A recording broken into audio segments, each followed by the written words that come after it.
Welcome, everybody, to the Town of Richmond meeting of the Water and Sewer Commission, July 21st, 2025. Any public comments?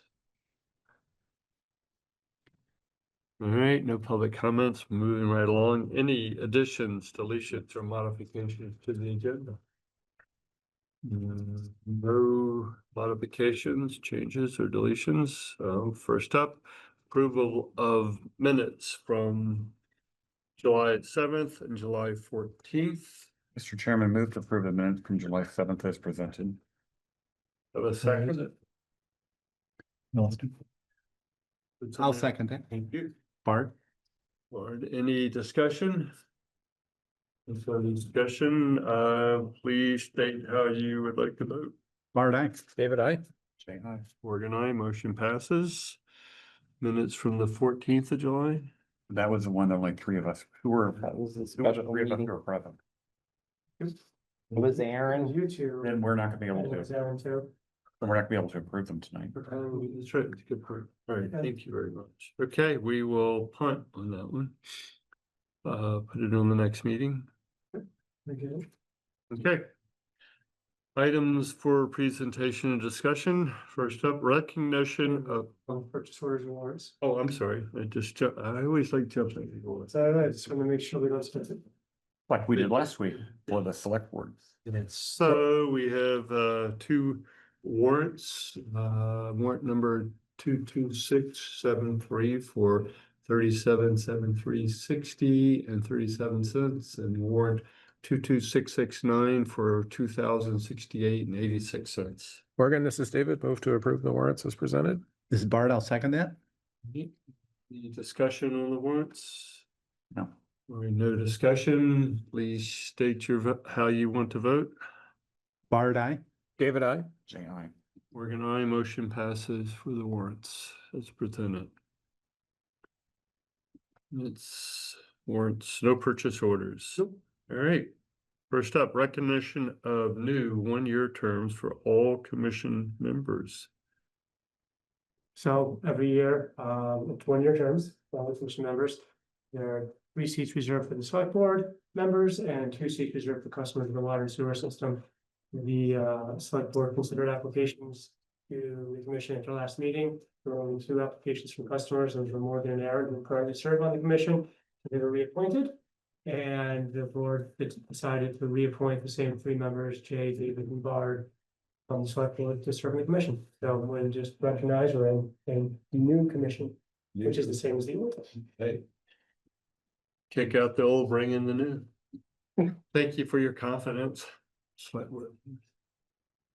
right, next up, consideration of rescheduling the August 4th meeting to August the 11th. We understand we have a few people that will be out of town. Well, Josh and I. Yeah, we sort of realized that late last week. I'm like, I'm not here the 4th.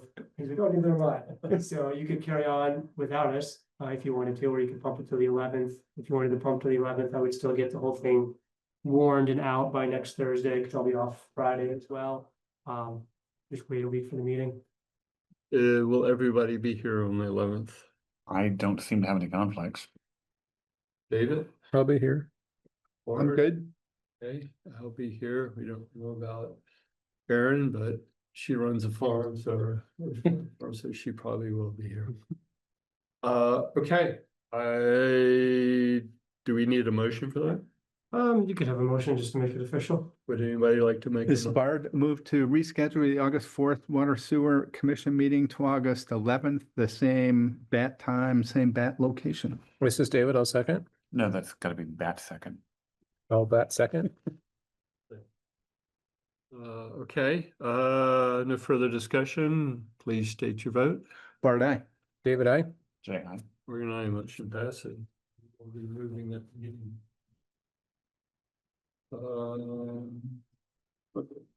Next up, consideration appointing 2 commissioners to work with the superintendent, town manager, and Hoyle Tanner on bond repayment options. I'll volunteer. So we just need one other person. The reason I look down there is because you guys have done this many times. I have not, but if you're overloaded, I'm happy to do it. Morgan, I would observe we're also, in my opinion, in uncharted territory, given that this is a steeper hill to climb than we have ever climbed before. So it does seem unprecedented, and I think we're gonna have to think outside of the guardrails versus, oh, this is how we always do it.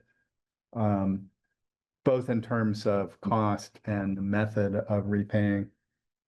I think I shared at the last meeting, I had a few conversations on July 4th.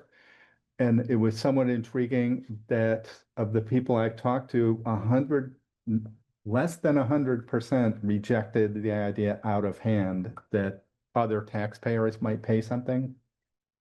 I'm not personally convinced that we can get to a majority of all taxpayers think it's a good idea, but that's one of the things to contemplate. I think if that's an option, I think we need a process to say, if we wanted to pursue that, how would we both sort of engage the taxpayers in that and reach a conclusion about viability? Right. And I think absent that, we round up the usual suspects, which is us. And you have the same people paying, I think, unless we come up with some out of the box. But anyway, I agree. I think because it's really uncharted territory, I think any one of us could do. Comments, Jay, David? I think we should make Aaron do it. I'll second. The penalty for not showing up. That's right. So in all Good. seriousness, I don't have a opinion on this, whether I'm qualified or not. I could if nobody else wants to, but I really don't want to. Well, I don't mind doing it. I don't think it's gonna be pretty straightforward. Is this option worth pursuing? And if so, how would we do it? we'll come back to the board if we find. Well, yeah, and the option is changing. I mean, Yeah. we. It has to. I'll talk more about it in the superintendent's. Well, section, but and I'm happy too. I don't think it's gonna be just one meeting. No, it might be a couple meetings and then again, bring everything back to the board. Yeah. I think that's so, but I agree. I think we've got to go down the list of possibilities. Sort of whiteboard it. Right, whiteboard it like, okay, here are the three options. And this is before trying to, okay, we're not gonna be able to do it all at once. We'll have to do this year, if that is, if we're considering that as an option. But down one side, what are all the possibilities? And then from that, somehow come up with, well, I guess if there are 6 options, then you gotta say what percentage of each of those options get paid then. I mean, it's a little bit complicated, but I think at the same time, for example, if trying to get everybody that has a septic tank in Richmond, they're actually pumping their septic tanks, can we get some sort of commitment from them to say, and I guess it has to do with the haulers as well, if I understand this. And I think buried in that, Morgan, is the financial benefit. So like, if I want you to pay in $100 a year and every 5 years you get a $25 Right. deduction, people are gonna do the math and go. Right. So I'm more than happy to do it, but Okay. I don't have to do I was gonna contact before we get started on that, I wanted to contact Montpelier and kind of get a feel of what their contract with, they use Wind River and what their contract is. I believe Nate had Nate Fredericks, our contract operator, lives in Montpelier. And he gets his septic tank pumped every 3 years at a set price. And that's where I learned about the fact that they did a larger, contract with somebody. like bulk purchasing almost. Right. So in exchange for everybody does it, you get a lower fee. Yeah. So I think there will be some fact finding. I think there may be some legal fact finding to set our guardrails about what our authority is Yeah. and what it isn't. I mean, I don't believe they tell everybody they have to use Wind River, I believe they leave it up to them, but they strongly encourage, you know, the Wind River gives them a better deal at pumping and Yeah. stuff. And yet, so how does it work if it's Wind River charges everybody X dollars? But then if the individual that's getting their tank pump says, I'll use you, but you've got to go haul over to Richmond or whatever. Wind River would come, I'll do that for a discount, or is the municipality paying money back to the landowner? No, I don't think there's any, I think the way I understand it is Wind River and Montpelier have a contract. If you pump any septic tanks within the city limits, this is what you're gonna charge, and this is what we'll charge you when you bring it. Type of thing. Right, so that's the actual pumper is the one that's giving the discount to. Yeah, I don't believe that the city is doing anything, or the town of Montpelier is doing anything. Yeah, it's gonna be a tough one to flesh out because. Well, what it does is it gives the hauler the incentive Huge, right? to do a good job, and what they do is Nate says he's on every 3 years, he doesn't have to worry about it, they call him. And set up a time to come. And so I think that a key fact is what is the cost that he's paying into the system and what's the financial benefit of that lower cost? So I think that's an illustration of some of the fact finding that would have to occur as one sort of option or talking point or consideration. Yeah, I had some other thing, I guess we could bring them up in the meeting first, but, So Morgan and Barton. Sure. Well, you have Morgan anyway, I think Bart says like he's all into it. Okay, we'll send out an email and try to coordinate. Start with Aaron as an alternate. It's Aaron unless. All right, thank you, Bart. Thank you. Thank you. Consideration of accepting the trailer reserve balance from Chittenden Solid Waste Districts, Solid Waste District. So this is the biosolids disposal. Chittenden Solid Waste District. We're in a group of towns that use Chittenden Solid Waste District to dispose of our biosolids. Originally, the way that it worked was each facility had a number of trailers that they owned, and they contracted with Chittenden Solid Waste District to dispose of the solids. Some of it was going to the landfill, and then others were being composted in land applied. That's kind of gone away, except in came Casella operating a biosolids composting facility in New York. And Casella said, hey, we'll take over the disposal problem for a fee. And Chittenden Solid Waste District continued to be the middleman, I guess. They facilitate the disposal between everybody. What happened was initially when Chittenden Solid Waste District started this and every facility owned its trailer, they started a replacement trailer fund, which was basically, it was like $4.35. Well, I think it's like $3.75 roughly right now. Then when they reduce that, it goes from $4.23 to 45 cents per ton. Yes, There's still a management fee. right. Well, it's like $3.75. So that was between all of the facilities because the trailers were getting in really bad shape. When Casella took over, they basically said, we're gonna scrap all these trailers because they're not roadworthy. And we have a hauling company that's gonna do this.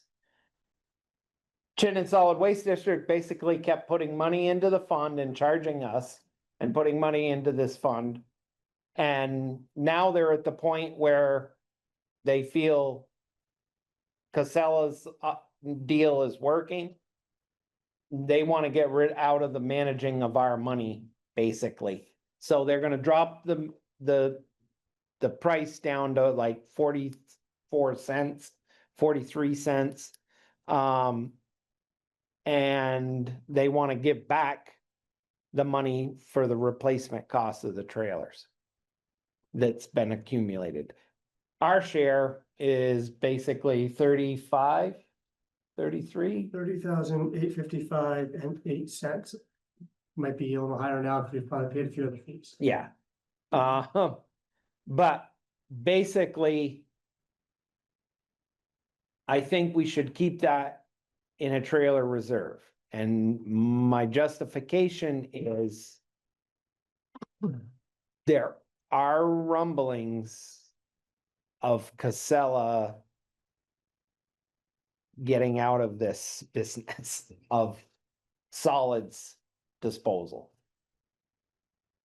So, okay, Bart. So my only sort of comment or caution is vis-a-vis the earlier discussion, we're looking at spending a whole lot of money on known costs.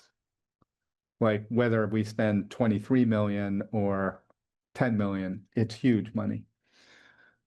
And I'm not sure that as we're facing that daunting prospect, it's time to take some of our money and put it in a special reserve for something that might or might not happen at some indeterminate date. I almost think like the 90,000 for a trailer is margin of error in this other project anyway. Like, if we have to buy a trailer, it's like some of the other repairs we gotta do, we gotta have to buy a trailer. And I'm reluctant to take any cash that we have and put it in a special reserve when we're approaching people with substantial rate increases. Does that make sense? I can't disagree. I just. I mean, it's your guys' money. I just felt that it was already set aside. We should at least keep it aside. But if you guys say, nah, I don't have a problem with spending it for you. There's an argument for that too, like, oh, it's for that purpose, let's Yeah. keep it reserved for that purpose. So my question is to Josh, let's say we just take that money in. Where would it get I would recommend putting it into one of the wastewater reserve funds that we have, or reserved? restricted funds. I mean, it- Restricted. So Yeah. like wastewater capital repair, I think is one of the funds. Probably. But that's what I would say, do that, and that way at least it's put away, and if you want to put further restrictions that that's for a trailer, we can note that. But if you just wanted to put it in the reserve. I think mean, that'd be fine. it is also just shy of buying an influent pump. Mhm. I mean, it is like $4,000 shy of a new influent pump that we just, Well, based on what you and Bart just said, I think Bart's got a point. To just put in an appropriate fund, but not specific to trailers. Well, and if you expand on that line of thinking, Jay, so if you put it into wastewater capital reserve, isn't a trailer a capital asset? is. So We're not preventing ourselves from doing that. it's just, we're not restricting it to that sole purpose. Yeah, I would say, yeah, because between the two, it's wastewater capital, short-term capital or collection system. I think wastewater capital gives you the most number of options. Including potentially trailers. Yeah, that's just part of our operating system is. If we need a trailer or haul, we need a trailer. No, I would agree. And the other thing, starting this month, the cost that Chittenden Solid Waste is charging us drops from, A lot. drops from $4 and something down to 44 cents a Our ton. total tonnage price is about 122 with Casella. So although that drops 90%. Yeah, It's only. I mean, it's a little, but every little bit helps. Yeah. It's 3% of the overall. Things aren't usually going down. Yeah. But I just didn't want to think all we paid was $5 a ton. It's not really the time, I don't think it's the time to talk about it, but, it is in a way. So the total cost that we budgeted last year was $150,000 for disposal costs. And that was basically, I kept it level last year because I wasn't sure how it was gonna change. We came under last year. But this year, out of that $150,000, we only spent $84,789.07 Huh. to dispose of our biosolids. That left $65,000 in the fund that we didn't spend last year. I mean, and mostly because that we're shipping biosolids and we're getting more. I mean, we get more in a trailer and it's a lot more material, and it's working. But that, when I added that up at the end of this month, June, I was really shocked that, 65,000 is considerable. I did reduce it this year by only 10, not knowing, but if this looks like it's gonna be there next year, I will reduce it again by more. Or not use it, they don't learn for Well, right, sleight of hand there, okay. No, I agree, Bart, I think let's don't restrict ourselves anymore and the unique funds, let's put it into that restricted fund and if you need a trailer, you need a trailer. Well, the motion as it reads is that we have to accept the money. And then it simply says, and to place those funds into an account. Do we feel a need to rephrase that before somebody makes that? A reserve account, I a would say, general capital account? based on this discussion, I would say deposit it into the wastewater capital Reserve. restricted fund. Somebody like to make that motion? I am having connectivity issues to just start by reading what we already started with. I don't know. You want me to read the motion? Sure. You guys can Yes. say yes. So I move to accept the funds from the CSWD Trail Reserve Fund and to place those funds into the wastewater restricted wastewater capital fund. This is David, so moved. But Bart, I'll second that.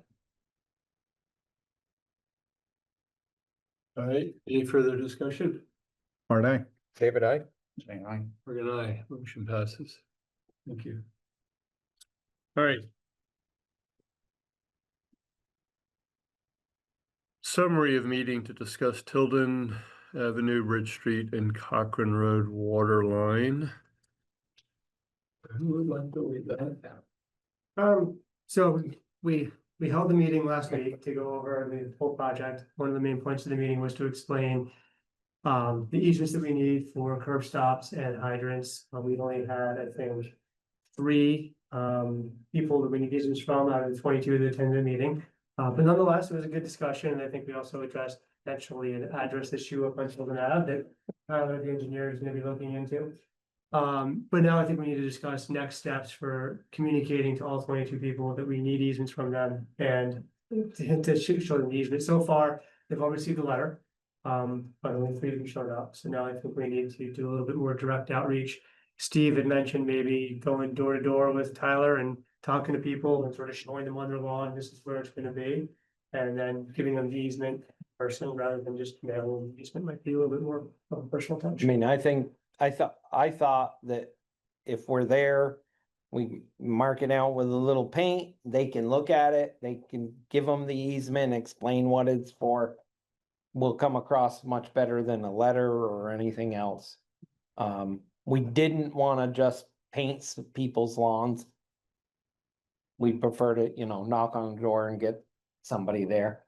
And you think that's better than just digging people's lawns up and saying, hey, Well, there's that option. door to door makes sense. And I like the paint idea just because, They What- can look at it for a while and think Yeah. about it.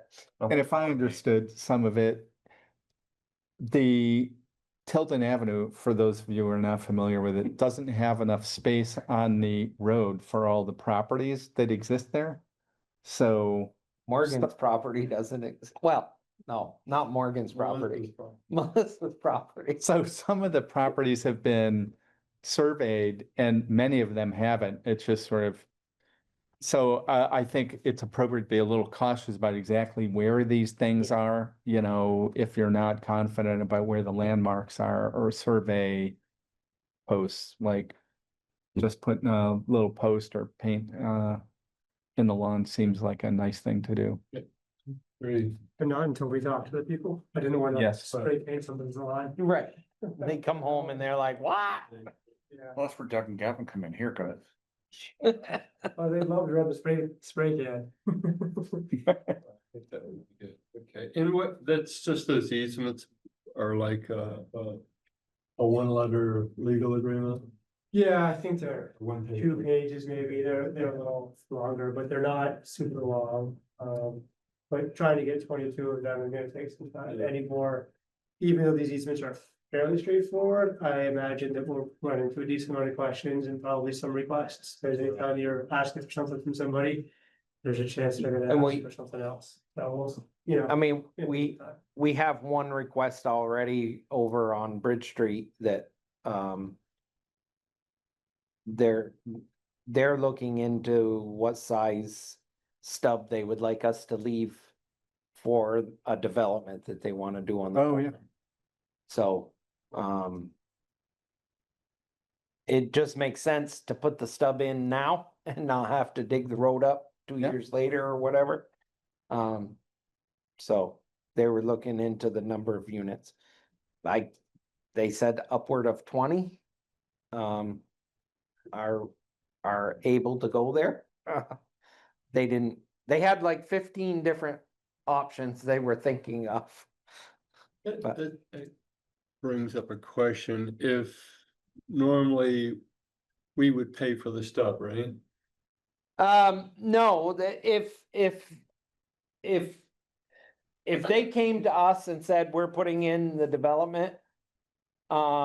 We need this much water, and it would be the same as a homeowner building an accessory dwelling and having to connect. That's on the responsibility of the contractor or the, whoever's.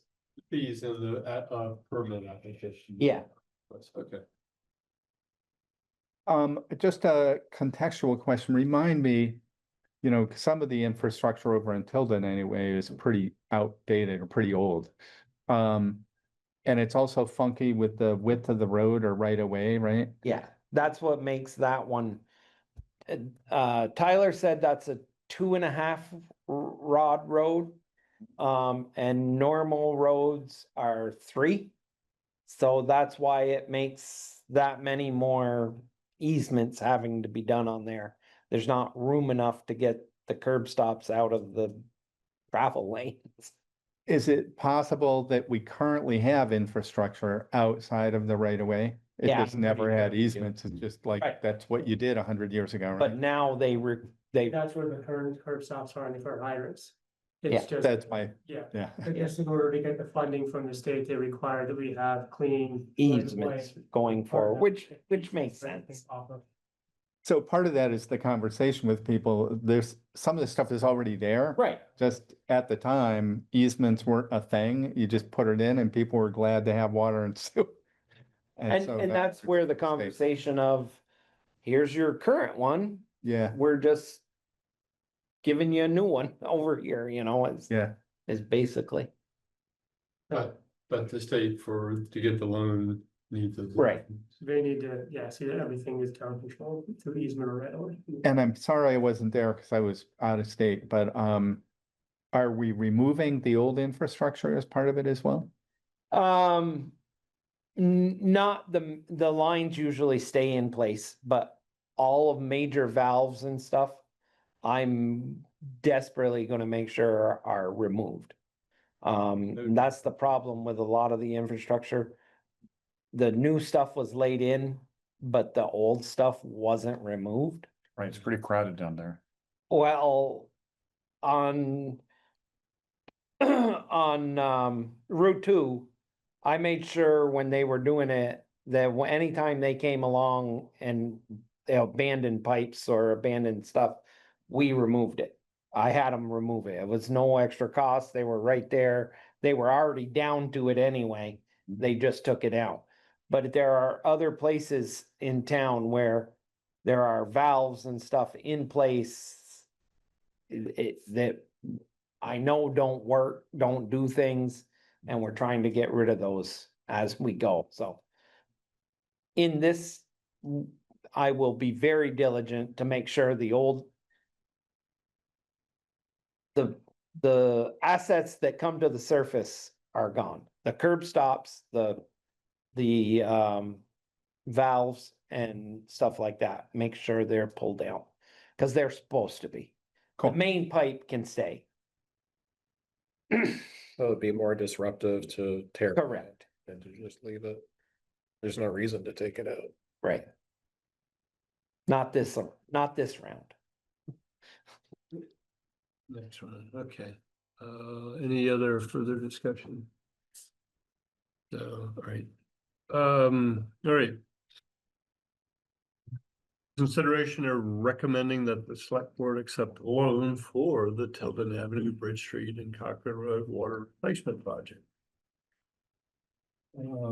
Josh, would you? Yep, so this is the loan for the project we were just talking about.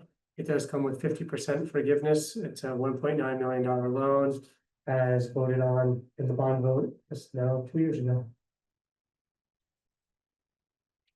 Jay, this is David. I move to recommend. Jay. Morgan. Did I say Jay? You said That's Jay. okay. I'm okay, you can say Jay. Oregon. This is David. I move to recommend that the select board accept the drinking water state revolving fund loan for the Tilden Avenue, Bridge Street and Cochran Road Waterline Replacement Project, which provides a 50% forgiveness on up to 1.9 million in funds borrowed. Would anybody like to second that? I'll second that. Seconds the motion. Any further discussion? I think it's straightforward. About 24,000 a year for 40 years, isn't it? Yeah, what's I that don't know one, about right? I'm vouch right now. I will not be around for the final payment of that. You don't know what science has. You know that? I did have an email from Elon Musk, but Yeah, true. that's right. Okay. Calling for a vote. And this is to advise the select board to sign it. Yes. Bart, aye. David, I. Jay, aye. Morgan, aye, motion passes. And when do we think we'll go out to bid? Like November? That's our hope is, yeah, pretty much. Yeah, October or November. I wanna get rolling on these easements as soon as we can and be ready to go. I don't wanna, this thing has waited around long enough. Yeah, I got a question. I'm sorry, I might have said this earlier and failed to do so. From a neighbor saying, well, what's this gonna do for pavement and are people gonna repave? What's that gonna be like when the project is all said and done? That a Pete Gosselin. well, yeah, the pavement, I mean, Pete's kind of been waiting for the Bridge Street section and Cochran Road Yeah. for this project. Tilden, I believe it's scheduled to be paved when it's done also. Well, Tilden right now is not very evenly paved, right?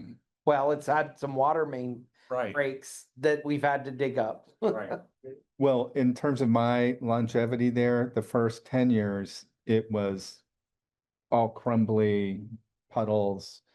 And so it's been in way better shape. for the Yeah, last, like now it's 15 years. too bad a shape. It's okay, But I think once we start cutting, slicing into it and doing other stuff, that was just a question that came up, is the whole thing. gonna Collection get like repaid? curbs and stuff, right? I don't think that Tilden is slated for a full, I was trying to pull up Pete's plan, but Yeah, it won't have a full repaving after the project unless it's shortly thereafter on Pete's plan.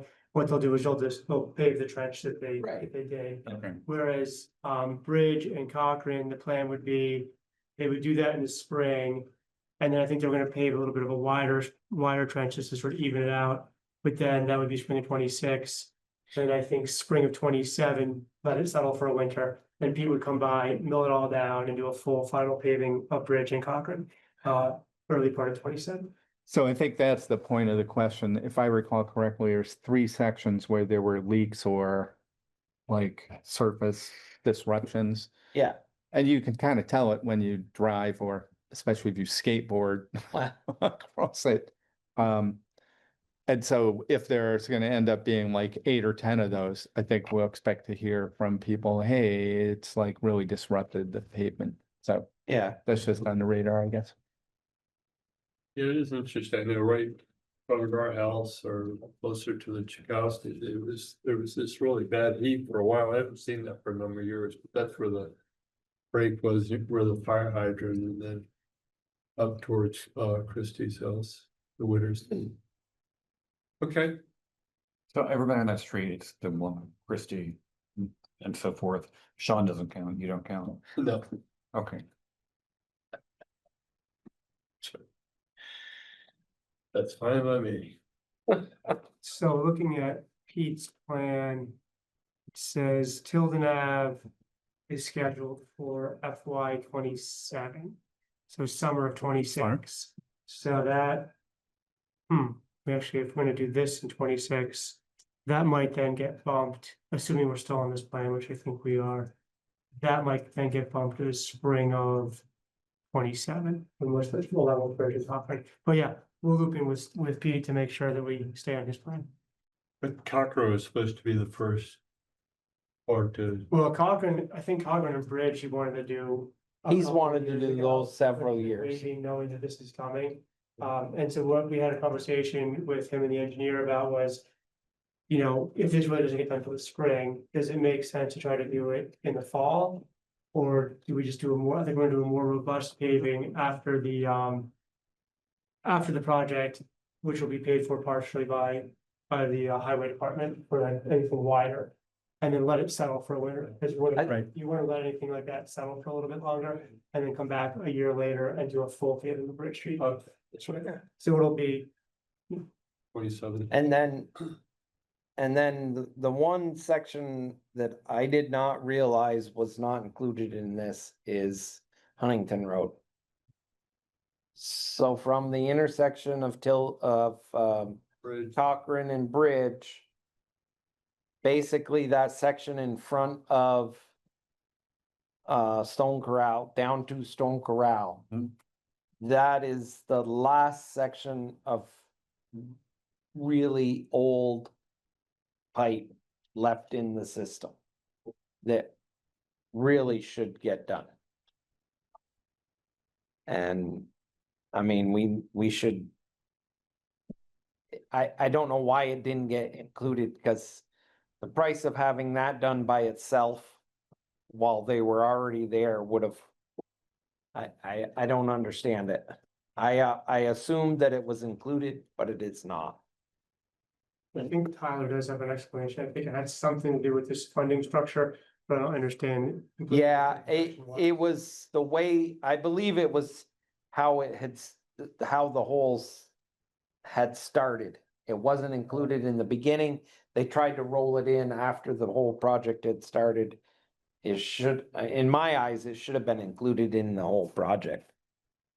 Cause it's literally, I don't know, I don't even think it's 500 feet or whatever. Right, I don't disagree, but for whatever reason, Well, then make it a separate project.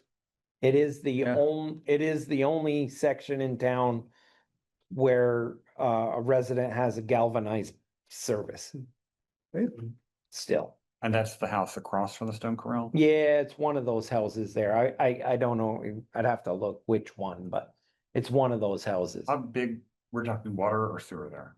What? This is water we're talking about. Water, yeah. So how big is the pipe that goes down to Stone Corral? Cause I mean, they use a lot of water. But Stone Corral gets their water, not that way. Oh, Stone Corral's water comes in from Thompson Road and down Far Circle and comes in the back of that building. okay. Yep. Yeah. Yeah, and they do use a lot of water. So is that's all been replaced? Yes. Yeah, that was all new, fairly new and Okay. been in pretty good shape. And I only ask this because Aaron's not here. What's the line going out to the farm That's theirs. from the end of our system? So there's a pretty long line. There is a manhole right by the hydrant across the road from Stone Corral. Okay, Meter And their meter is in that hydrant. They own a service line all the way Okay. to the farm to their house, which they have dug up since I've been here twice. Yeah. For leaks. So that's not a public line then? No, that's theirs. Okay, It's the same, I mean, we own to the curb stop, their curb stop is just, you know, It's a long curve. further away. it's a long service to their house. okay. Okay. Yeah, my wheels were spinning like, yeah, that was. Okay. Yeah, we'll have to approach that. I don't know when. Yeah, no, I mean, I really. I wanna figure out how we can get it going to get that section done. All right, good enough. Moving along here, last is the superintendent's report. If I could give 7 minutes to wrap it up. The plant is doing okay. We are experiencing, the wastewater plant is experiencing some problems with we have 2 filter tanks. It's the second to the last treatment before it goes out to the river. One of those tanks, the controls are in bad shape, and last time we switched from one to the other. We only run both of them in a flood conditions. But we switch every 2 weeks to maintain them operating and make sure everything's working and wash. 2 weeks ago, when we went to wash one, the controls wouldn't come back online. That's not good. We have had the one that we are currently using, we have had some issues with their controls. But we've been able to cob things through, get through it. Working with the company and their tech, they're very knowledgeable. The controllers are electronic operated valves. We've taken them completely apart, made sure they're working. It's the actual, the unit, the little electric motor that turns the valve open or close doesn't seem to be working. How much is one of those? Well, in my digging, they're about 800, 900 a piece. If we go with the company's valve, they're I'm $13.50. It's a different type of valve. This little thing. It's a little The pricey. 2-inch valve, it's a little tiny electric motor that opens and closes it. It, Wrong line of business. yeah, it's not the type of thing that you can just go down and open the valve because it backwashes every 30 minutes.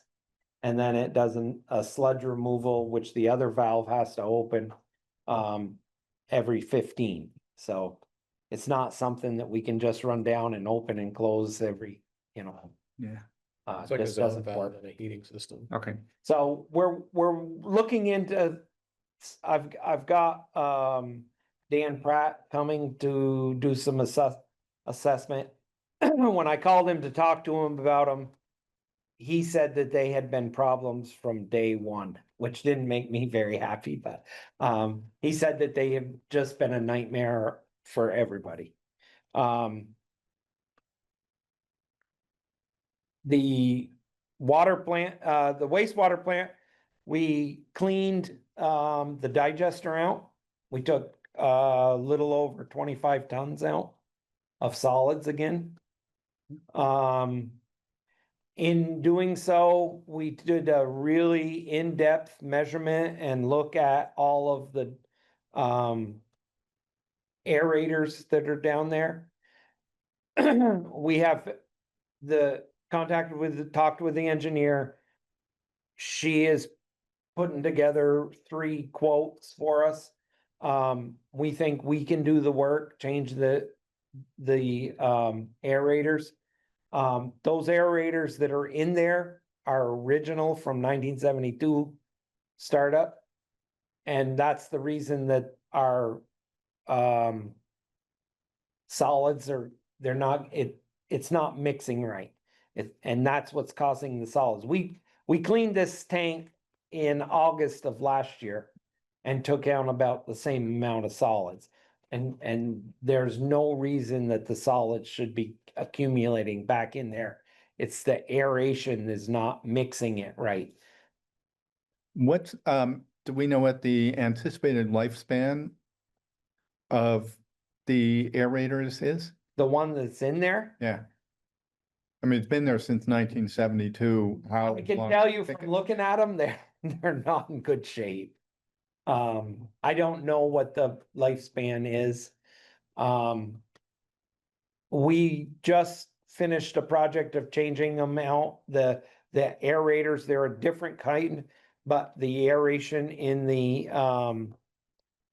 aerated basin, we put all new aerated discs in there. Those had been in there since the upgrade, they were 20 years old. 50% of the ones we took out, it's a rubber membrane about this big. And it just, when the air comes through it, it lets little bubbles up and keeps everything mixed.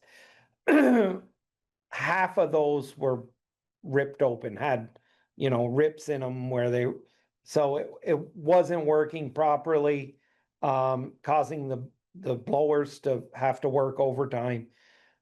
We took that project on, did it. It was part of the upgrade. So we won't have to do that in the upgrade. And that's really what we're starting to do. We're starting to pick in things that will help us to save money, power, whatever we can do. And, that was $2,500, change all the little rubber discs. Took the guys one afternoon to go down, drain the tank. We went down and we changed them all. It's kind of the same thing we're thinking about doing in the digester. Kirsten put out quotes to 3 different companies. We'll see back what they say. And then if it comes back right, we'll install them ourselves, do it ourselves. It's the new ones that from the same company as what are supposed to be in there are a long stainless steel, kind of like a fish tank bubbler. But they're long and they're stainless steel versus plastic. And they're supposed to be better, but she put it out to a couple of companies and we'll see what comes back. But the removing the solids, it's a pain in the butt and it's expensive and it costs us. So if we can get the mixing figured out and it takes one more thing off of the to-do list from the 20-year study. Water plant's been running good. We haven't had any issues there. Dan Pratt's gonna start building us a new water, the control panel that is in there and is in such disarray. The new system's working really good. It's $1,000, it's a little over $1,000 to have the pH added to the control unit now. I think that's something that we should talk about when I get around to it. That way we can watch the pH and stuff, and that will leave the only, they're fairly expensive and can be done down the road, but the chlorine analyzer and the fluoride analyzer, if we want to get to that point, and then everything is all monitored and in a SCADA type setting and kind of taken out of. And that, then you can use that as, you don't have to test every day, you don't have, because the state will allow you to use that as your numbers. So, I'm gonna guess that the larger systems have all been doing that for a long time. no, a lot of the systems, this, They'll do manual testing. they still do manual tests. I mean, systems our size, they still do. I mean, you know, Champlain Water District, of course, Burlington, South Burlington. Those systems have all gone to that type of stuff, but more and more, it seems that systems our size haven't done it. The smaller systems seem to do it. Because then you don't need somebody to go there every day and it's just a time saving. Our system, you know, it just, but that was the whole reason of going with the mission system, was we could build on it as we go. We didn't have to do all this stuff right at once. And I think getting the new control panel so we can add in, you know, different things to it will be a plus. And then, you know, the last two things are the two analyzers that we can do. Right. Oh, Brad was gonna be taking his test against it. He is in an extensive study. He is studying on his own at night, about 2.5 hours every night. And he is waiting a couple of cycles because he wants to really, he does not want to, he doesn't want to take this again. He wants to be able to pass. And when he passes it, Yeah. that should, assuming he doesn't go and work somewhere else, be a Right. significant saving for the town. Well, yeah, it'd be about $42,000 of contract operating. And nothing else, we'll, So I'm sorry I ran over, but well, I know, I'm gonna talk you 2 minutes there. No, right, that's a big savings. Items, thank you, Steve. Items for next meeting? I'm not sure how quickly we'll move on the bond repayment options, but maybe a status check on that. For the 20-year upgrade? Yeah. I think we'll wait we need to schedule a meeting. Yeah, we need to schedule a meeting with, four Yeah. of us and Hoyle Tanner, Christian and John. So yeah, we can provide status update even if it's only been one meeting and progress report. And also do, an update on easement attainment and how that's going. That's gonna, getting easements for the Waterline project. Well, was giving an update on how that's going. I'll contact Tyler. I haven't. Yeah, Then